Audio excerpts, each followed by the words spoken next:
Cristina. Hello, Tori. So nice to see you personally. Lovely to see you too.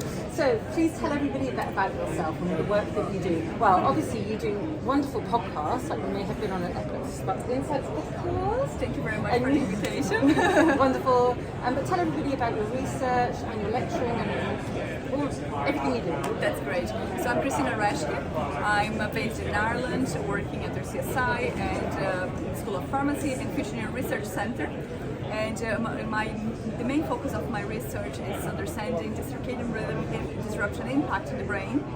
So that's the idea. It's extremely complex in the sense that we still don't know what's going on at the cellular level, molecular level. So that's my interest to really link the findings that are the clinical findings with the basic science side.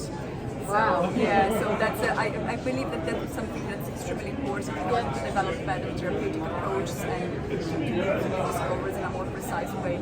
And also, it sounds like once you understand circadian rhythm a bit more, I'm just being utterly blunt and layman's here, but potentially that could decrease potentially SUDEP risk and things like that, because circadian rhythm's got a huge part to play in that. Right? That's one of the intentions. The idea is to really see if we can somewhat predict seizures, because epilepsy, in the sense like seizures actually they are rhythmic. They have rhythms. Yeah. Epilepsy has rhythms. Yeah. So usually we have those rhythms that are happening in a multidian, like about every 20-30 days, but we have about 80% of people with epilepsy present circadian rhythmicity of their seizures. So to understand how those genes and the change of gene expression is fluctuating over the 24 hours.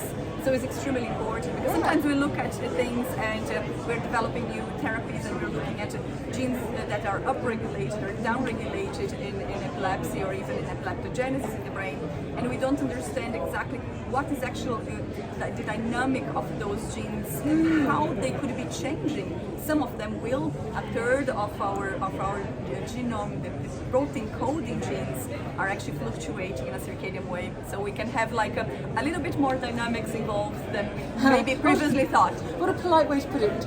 One has a dynamic operation of genes, and body and brain and everything. It's complex, everyone. Oh, we're looking for to look at a little bit more about the dynamics and how these genes are actually changing over 24 hours. Cool. Thanks for watching, everybody. Check out Cristina. Where can they find you? You're all over social. You can find me on Instagram, or you can find me on Twitter, and you can find currently in the EEC booth. So I'm also the EEC treasurer. Let me just turn this around so you can all see the logo. We would like to see everyone in the networking events and the upcoming events of EEC. Check it out.